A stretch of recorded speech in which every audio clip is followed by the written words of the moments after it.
Company started in 1883.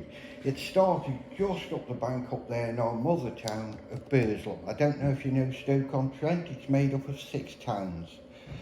It's Tunstall, Burleigh, Hanley, Stoke, Fenton, Longton. And they together make up the city of Stoke-on-Trent. We're the only place in England that's actually called what we do. We are the Potteries. So then, they employed an architect to build a factory for them. Now this is the very first factory that was purposely built as a pottery factory. It's called the Model Factory because since then all other companies copied it. So this was the very first one. So this is the finished product. It's got a problem with biscuit ware. It's porous.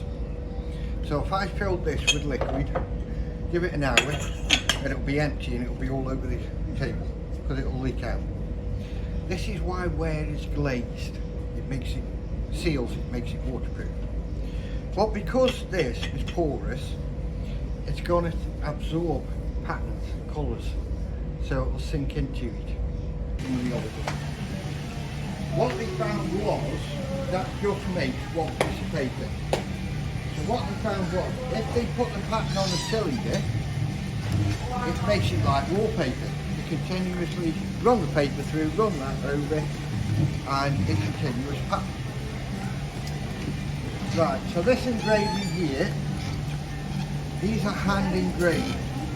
It takes 150 hours of an engraver sitting there engraving them.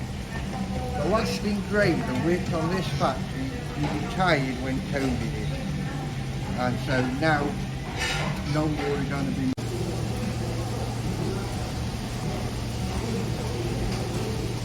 Watch as the transferer carefully applies the inked tissue to the mug.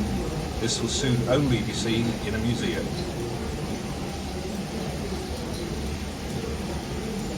Other factories use lithographics.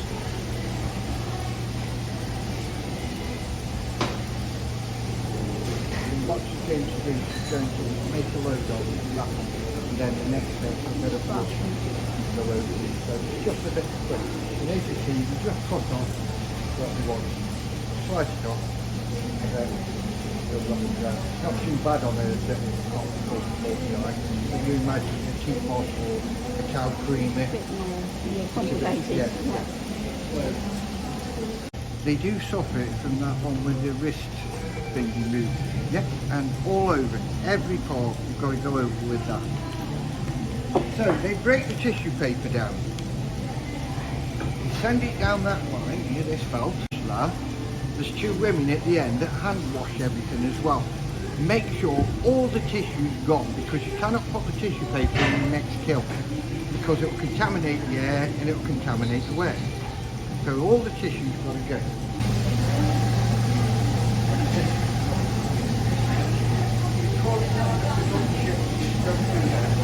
There is some coating here. So, we've washed our tissue paper away. You can see it's gone slightly darker. So what it is, all that white tissue paper is gone. So if you feel it, you can feel the colour on the surface.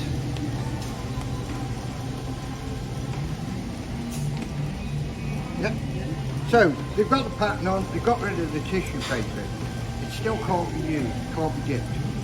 Remember me saying this colour's got oil in it. The next process it's going to, it's going to go in water. Oil and water don't mix. So it goes to what's called hardening on. That was them other chimneys I mentioned. What it is, it goes into a small kiln that fires about 600 degrees. And what it does is, it bakes the colour and it burns off all the oil. So, and as you look, there's a colour change. Yeah. So if you want to feel that, you can't quite feel the pattern now. Yeah.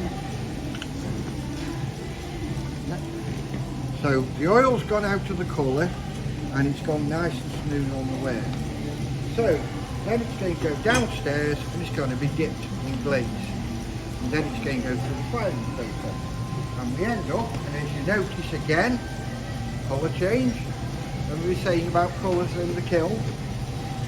Right? And you've got your finished product. Nice and shiny, nice and waterproof, yeah, so it don't leak anymore, and there's your finished product.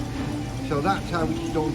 This is the only factory in the world that still does this process, because it's simply quicker to use lithographs, and you don't have to train a lithographer very, I don't know, 6 months and you can do lithography.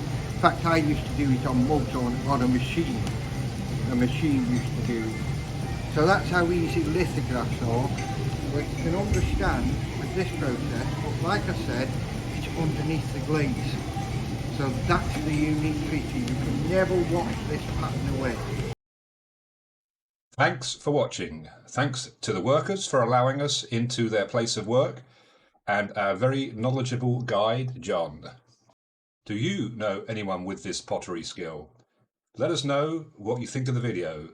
If you found it interesting, please like and leave a comment.